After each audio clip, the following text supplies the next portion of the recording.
Hello everybody, it's Cassie. Welcome back for another Trinity Stamps video. Today we're going to be making a very simple stand-up card. Buckle in. The video itself is a little bit long for me, but I'm telling you right now, it's going to be very simple once you watch and see it. So we're going to be using our Ice Friends stamps and dies. I love these. They're so stinking cute.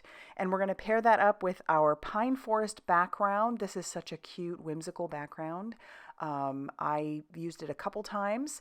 We're also going to be using our Insider Sentiments stamps, and then there are dies that can go along with this. I decided I wanted to make this a Christmas card rather than just a winter card, so that's where this stamp set comes in, and it's got some great sentiments for the inside, as well as you could use some of those on the inside also. So I'm going to go ahead and get started with our stamping.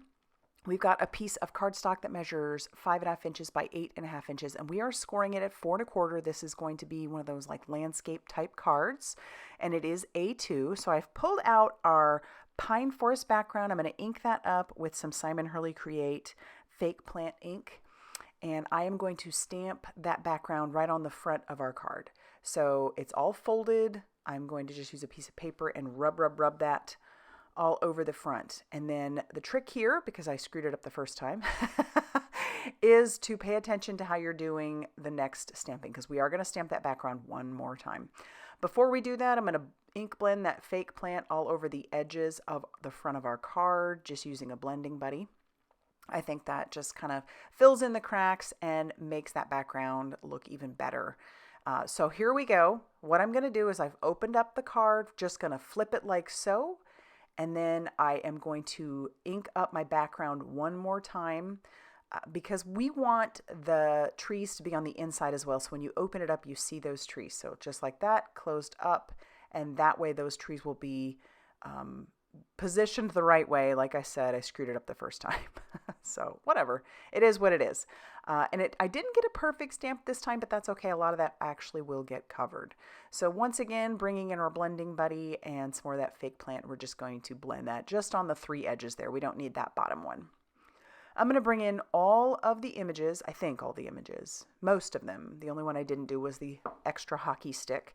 And I'm going to ink those up using some blackout ink, and I'm doing that onto some Express It cardstock. That's a good combo for alcohol marker coloring because that is what we're doing today. So I'm going to stamp that actually twice. That's why the Misty is so great. So I didn't love the way it was stamped the first time, so stamped it again.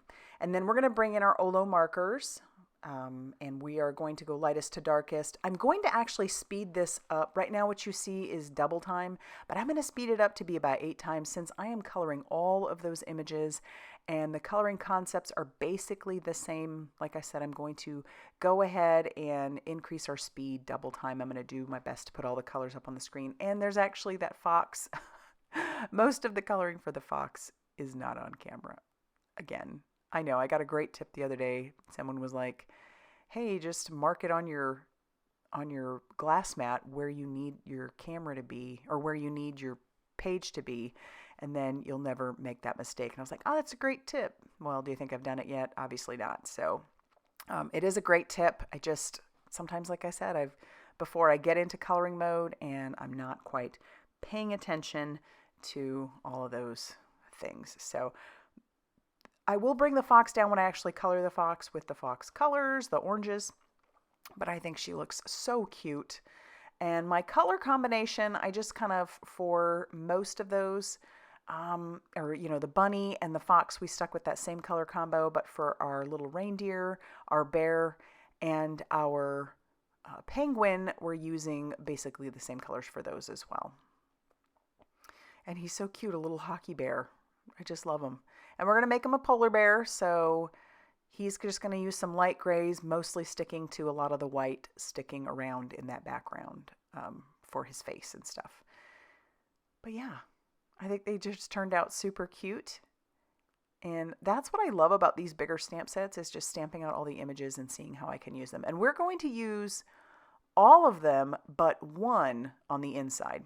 So only one of those is going on the outside. Most of our scene will be on the inside.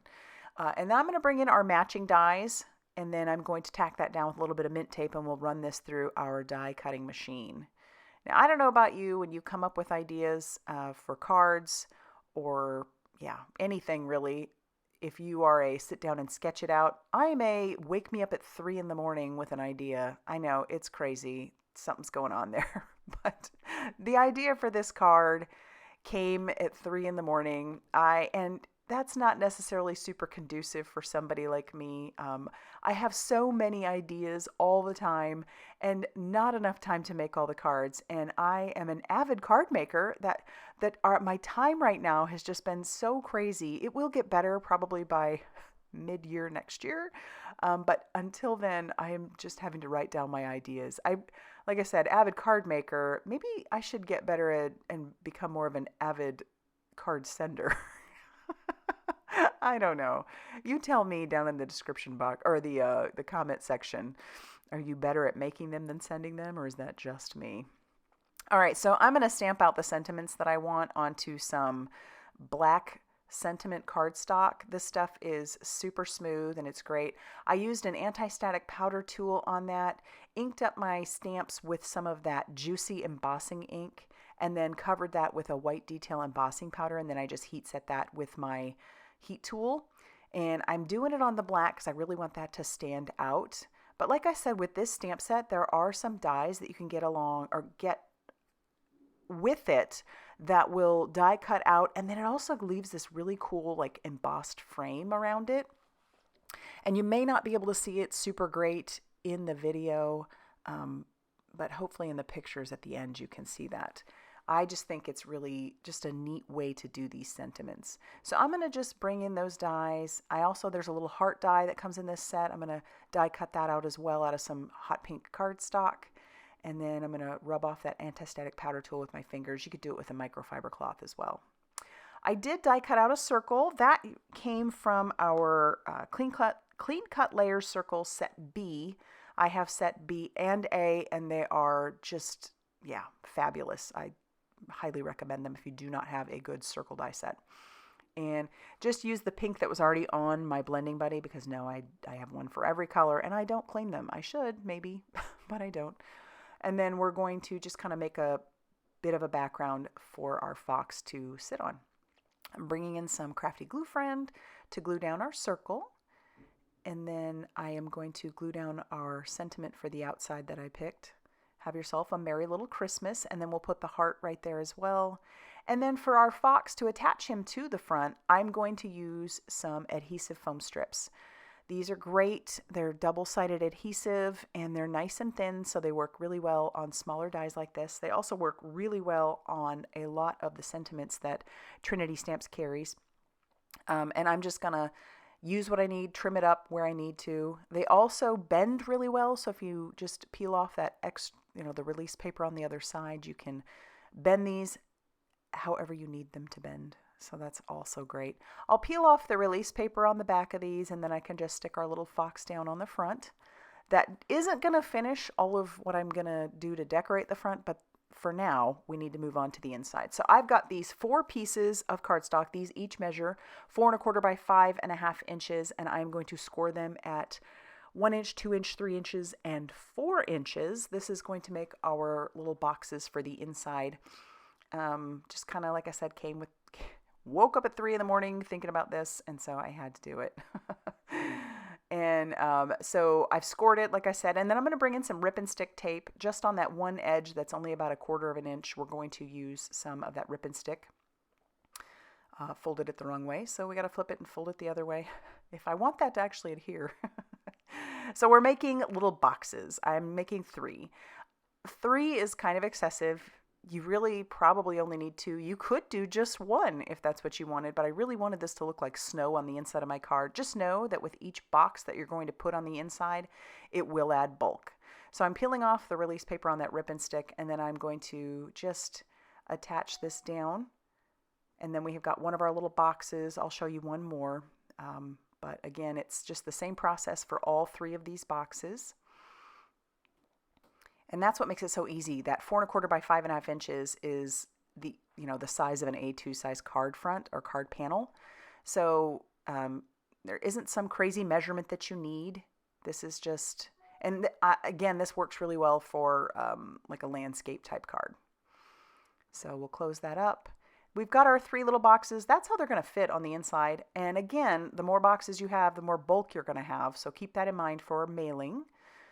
And I'm going to bring in some more Rip and Stick. I'm only going to attach it. This one I'm going to attach on 2 sides. So we'll start by just putting it on one of those panels, sticking it on the inside, and then closing up our piece. And then I'm going to put some that on the bottom.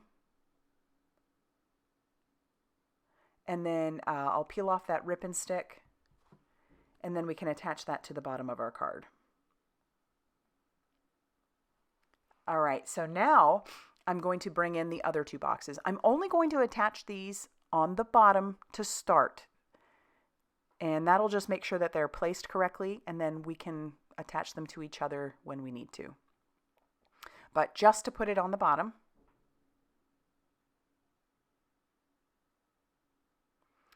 Okay, and then again, that third one. The third one's excessive, but again, wanted snow. So I like to, go big or go home, I guess. I don't know. Even though I am at home all the time. Well, no, I'm definitely not these days. All right, so again, sticking that down just on the bottom, and then we're going to build our little scene on the inside. And to do so, well, I do have a little bit of excess that hangs off the side. I guess I didn't make these completely 4 1/4. I'm just going to bring my guillotine trimmer in. You could just use some scissors as well, and I'm going to trim that down just so that those aren't sticking out the edge on that side. Super easy. A little bulky, but just fine. And then I'm going to take a scrap of white cardstock and just trim down enough little strips for these to attach to the bottom of our little critters. So I'm using Rip and Stick. You could use double-sided adhesive like that, or you could use liquid glue. That would work just fine as well. I'm going to stick some of the pieces on the very back of our card. That's going to be our trees and our little goalie post. Just to add to this little scene. So cute though. But I like this idea because this is the scene will stand up, which I think is so fun. So I went a little bit overboard here and I die cut each of my little critters again, just out of some white cardstock. That's going to make these more stable, but it's also, again, going to add more bulk. So you could absolutely skip that step. Now I'm putting Rip and Stick tape on 2 of those inside boxes, and I'll peel that off. I'm going to end up making a few mistakes. You'll see that as we go, but like closing this up. Thankfully, that Rip and Stick is a little bit forgiving. You have some time. I mean, be careful because you could tear it, but I meant to not close that up. I wanted to add to my strip there. So we're just going to peel that away a little bit, stick our penguin in. We're going to move him because that's not where he's going to end up going. I discovered that you do need to make sure that whatever you're putting in here, it's going to be able to close and not have those stick out too far. By trying to put my bear and my reindeer here, they're going to stick way out of the front of the card once that card is closed. So I end up peeling everything back. Nothing got ruined. We're all good there. Again, I am a work with what you got kind of person. The only one that's actually going to be able to stick on the front and not stick outside of the card is our penguin. So he's the only one that gets to be up at the front. Everything else has to go on this middle panel or this first panel, which makes it a little bulky, but it's just fine. And I will say that I have to move that reindeer even down a little bit further because his antlers stick out just a tiny, tiny bit. I'll use some Crafty Gluefriend just to adhere that down. And then there you go. That's the inside of our card scene. I think it's so cute, really. It just looks like they're on some snow and ice. And I kind of love it. Yeah. All right, so then for the sentiment on the inside, I'm just going to use some liquid glue and adhere that to the back of our scene. That gives me a little bit of room at the bottom to write to my recipient, but mostly it's going to be that scene. I do bring in some watermelon Twinkle, and I'm going to use my pickup stick along with some Crafty Gluefriend to attach those down. And then that's going to finish off our card. I know this was kind of a long one, and I am just go with it. I don't often just make a prototype, so the mistakes you see are I'm just making them live. But I hope you like this card, and I hope you want to give it a try. So if you like it, please hit that like button. definitely consider subscribing if you haven't already done so. And be sure to check out all that Trinity Stamps has going on over on their blog, Facebook page, and Instagram for more crafty inspiration. Thanks for stopping by, and we'll see you soon.